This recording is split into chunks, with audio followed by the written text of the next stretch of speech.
Let's talk about how much time we should dedicate to the teaching of religion in our primary schools. Under a major change that's being considered by the government, schools would be required to prioritise teaching times for state-backed curriculum subjects, the likes of maths, the likes of Irish, the likes of English, as well as a new subject about world religion and ethics. The National Council for Curriculum and Assessment, they are due to give detailed proposals in the autumn, but they must also consider that the additional time required since 2011 to be dedicated to literacy and numeracy, as well as evidence of overload while competing interests seek placement for time in the school day. It's a complicated area. How are these proposals going to be met? Will they generate greater equality in schools? Will it damage faith education in our schools if that's what parents want? On the line, Michael Nugent, who is the chairperson of Atheist Ireland, and David Quinn, director of the Iona Institute. Gentlemen, good morning to you. Morning. First of all, Michael Nugent, you'll be happy with this. Well, we would if it happened, but in practice the government isn't considering it. The NCCA is considering it. It will advise the government, but the NCCA has no power to deliver what it recommends. And so no matter how progressive its recommendations may be, we're dependent on the government. Now, the second thing is that the amount of time that's formally given to religious faith formation in schools isn't really the issue, because they implement the religious ethos throughout the entire school day. So during nature study, children are told that God created this, that and the other. During music, they're singing hymns. During art, they're drawing pictures. So what needs to be done is that the government needs to change the Education Act to ensure that the curriculum is delivered in an objective manner and not influenced by the Catholic ethos of the school. Otherwise, it doesn't matter what you do with the amount of time that's on formal religion. 2.5 hours is what's in the current guidelines. And that is what is taught, David Quinn. But Michael's point is that it is something that goes through not just a straightforward curriculum on religion, but it filters through to other areas. Is that a fair assessment? Well, I mean, the ethos of a Catholic school or a Christian school or a Muslim school should permeate in some way, shape or form the school day. I think that varies hugely school by school. It depends on the motivation of the principal and the teachers. I mean, my daughter finished her primary school education there a couple of years ago, and there wasn't a huge amount of evidence that the ethos permeated the entire school day in the way that Michael is saying. But in terms of the 2.5 hours a day that's allocated, or at least is officially allocated, we need to see evidence that is affecting academic standards. Up in the north, for example, and also in Scotland, Catholic schools also allocate officially 2.5 hours a week to RE. Schools in Northern Ireland, this is primary schools in Northern Ireland, in international league tables, top those tables for academic excellence, along with Finland. So this is despite the 2.5 hours that gets allocated up there.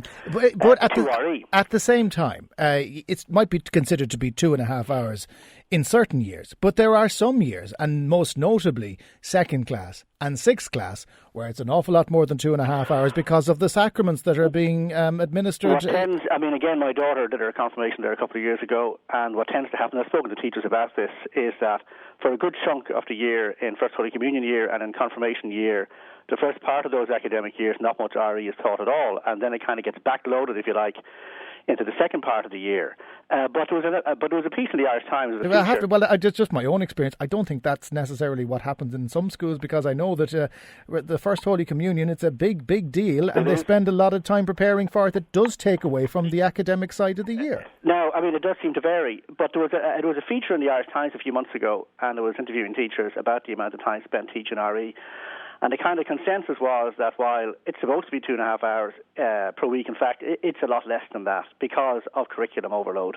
I was speaking to a teacher myself who would describe herself as highly motivated to teach RE, and she says despite her motivation to do so, she finds it hard to squeeze in even 15 minutes a day. So are we failing on the guidelines that are there? And that certainly proves the point that we need to do something on this. Well, I mean, as somebody who, and I wouldn't be, I'm presumably not the only one by any means, who would want a Catholic or a Christian school to actually impart the faith in some measure, if the 2.5 hours a week is actually not being allocated, if it's usually a lot less than that, it's no wonder that when they leave school, they actually know so little about their religion, because, levels of religious knowledge in the country are pretty abysmal, and so few go on to practice later anyway. So on their own terms, denominational schools are failing to impart faith in any really meaningful way. Okay, actually need to improve the performance. Michael Nugent, to ask you that, is that the role of schools, do you think, to impart faith? Of course it's not.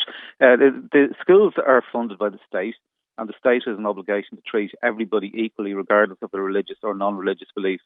We will be as opposed to the state promoting atheism through schools as we are to the state promoting religion through schools. Religion and atheism should be taught by parents and by, in the case of religion, by churches.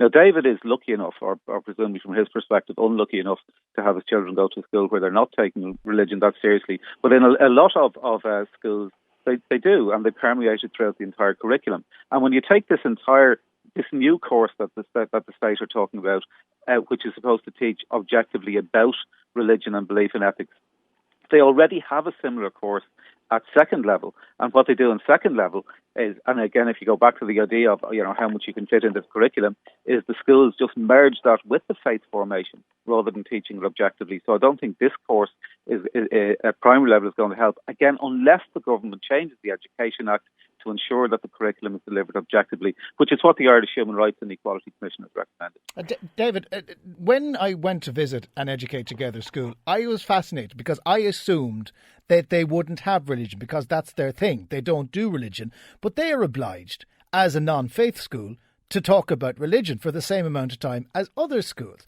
And they do it in a very different way, whereby they celebrate the religion of others. They teach about Protestantism, they teach about Judaism, they teach about Islam, and they teach about tolerance. From my own experience, when I went to school, it was almost like there wasn't any other religions out there because we weren't taught about them for fear that we might like them. I've many a time publicly supported the expansion of the Educate Together sector for those who want that.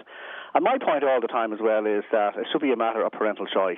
So the state... But the parents don't have a choice. Well, and that's why I support the expansion of other education sectors. But I would hate to see a situation like the one that Michael seems to want, which is that there would be no state-funded church-run schools.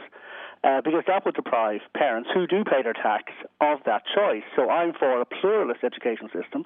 I absolutely think there are too many Catholic schools in the country. I would be for swifter divestment of those schools to other bodies like Educate Together so that choice can be facilitated. But if choice is to be meaningful, it means that the Catholic and Protestant and other faith schools need to be meaningfully Catholic, Protestant, etc., which means they need to, engage in meaningful faith formation if that's what parents want. Because if parents want that, what right has the state got to thwart it? Because the state is not the parent. Yes, but you're right. The state isn't the parent. But if you are a parent who wants your child to be indoctrinated in a religion, why don't they do that in the same way that they do it in the United States, whereby faith formation happens outside of the school? And you can't deny that it is a better quality of faith formation if it happens in a Sunday club or a Sunday school, rather than in a class where some children are interested, some children are not interested, and other children have been told whatever you do, don't listen to that. That's not good. The American system is highly unusual in that absolutely no state funding at all goes to faith schools, so they're entirely privately funded, which means that faith schools by and large become the preserve of the affluent. Yeah, but I'm not saying we go to that we don't go to that extreme, but what we do is, if you want your child to become a good Catholic, a Catholic who understands the catechism, a Catholic who understands what's going on, don't force them to do it in a setting whereby some are in and some are out. Bring them to separated completely from the state. That is a choice based on religion rather than a choice that is being forced upon others. So what's the point of having a Christian school if it can't in fact be a Christian school? It just seems to defeat the purpose. And again, if that's what parents want, you see, it's like parents, if they want their children to be raised in the faith and they're going to be hours and hours and hours and hours in the week, in a school that actually doesn't want to teach this anymore, well, that obviously makes it problematic from the parents' point of view, that, the state is supposed to work in cooperation with parents, and it's supposed to be parents in the driver's seat. Now, obviously, Ireland is a lot more pluralist than it wants to be. We should be a lot more pluralist than we are. And so the school system should be the same. But we shouldn't replace a nearly monopolistic Catholic system with a monopolistic state system that is actually entirely neutral when it comes to RE. Michael, a text here. Michael Nugent of Atheist Ireland. Religion teaches about God and morals. I'm heartily sick of minority atheist policies being pushed on us. Michael Nugent represents anti-God bigotry. It would seem that we now have religious persecution 2016 style. Your response? Well, morality is based on things like empathy and compassion and cooperation and reciprocity and fairness and justice. And these are human attributes. They're not religious attributes. The Irish Constitution recognises that the state has an obligation to provide a moral education for children, but not a religious education. It's the duty of parents under the Constitution to provide a religious education which is separate from moral education. And in practice, this idea of parental choice, it sounds very good, but in practice it's code for religious discrimination, because every parent can't have a choice. Because you can't have enough schools in every locality for every religious and non-religious belief. So what the state is doing is it is giving preference to Catholic parents over other parents, instead of treating every parent equally. The only way to give every parent equal options is for the state to provide a service that is neutral between religious and non-religious beliefs. We don't have Fianna Fáil schools or Fine Gael schools. We don't have communist schools or capitalist schools. And equally, we shouldn't have religious schools or atheist schools. We should have schools that teach objectively, regardless of the religious or non-religious beliefs of the parents. And David, the point is being made by another listener here on a text. When I think of the hours I spent in school, in and out of the church, learning hymns, etc., yet I can't string a sentence together in Irish. Does that not show that we have perhaps got the thing wrong, whereby we should be focusing more on wider education? And again, if you are a parent who wants to teach about religion, you maybe not remove it. I mean, the suggestion is not to remove it, but to reduce it. Then that might be the way to do it, that we put more emphasis on the academic rather than the religious. Well, I mean, I return to what I said at the top of the item, which is that schools, the Catholic schools in the north, teach about 2.5 hours, at least officially, of RE per week, and along with Finland, top international academic tables. But we're not there, David. We're not Northern Ireland. Our schools aren't performing that well. Yeah, but I mean, we need to look at the Northern Ireland system and see what they're doing right. And whatever it is they're doing, the teaching of RE is not getting in the way. And what's more, Catholic schools in the north regularly outperform state schools, and the Catholic schools in Scotland also, which are state funded, by the way, they make up about 20% of the Scottish education system, also perform very well. The argument that religion is not getting in the way, is that not running counter to the whole suggestion here that you referenced yourself, that there is overload in the curriculum? Well, I mean, there's other ways to deal with overload other than to reduce the 2.5 hours, which are supposed to be allocated to RE, but actually rarely are. So we need to look at the entire system. But you see, what's happening here is, I mean, out of all the subjects that get taught, it is RE that is getting singled out. Now, I mean, RE actually happens, from the point of view of a Christian parent, to be extremely important, because what are you learning about? You're learning about Jesus and his teachings. Now, Jesus, whatever else you may say about him, whether you say he's the Son of God or not, was one of the great moral teachers of the ages. I mean, his moral stories are superb and memorable and stick in the memory, the Good Samaritan, the prodigal son, and so on. Why wouldn't you want people to learn about that? That is at least as important as that. But I have to point out as well that they've changed the way that religion is being taught for younger kids, and we've noticed it because our kids go to a Catholic school. The new programme, Grow in Love, it's a lot more fire and brimstone than the previous one, and your children coming home talking about death on the cross in a way that you wouldn't perhaps like a 5-year-old to think about the gory details. We might be going in the wrong direction, David. I don't know much about that programme. I mean, I've actually seen conservative complaints about it too, so I can't really comment about it because I haven't studied that programme. Okay, well, that's what's being taught in the schools, I hate to tell you. Okay, look, Michael, you don't think it's going to happen anyway. We'll wait and see what this curriculum assessment group comes back with. We'll leave it there. Michael Nugent of Atheist Ireland, David Quinn of the Iona Institute.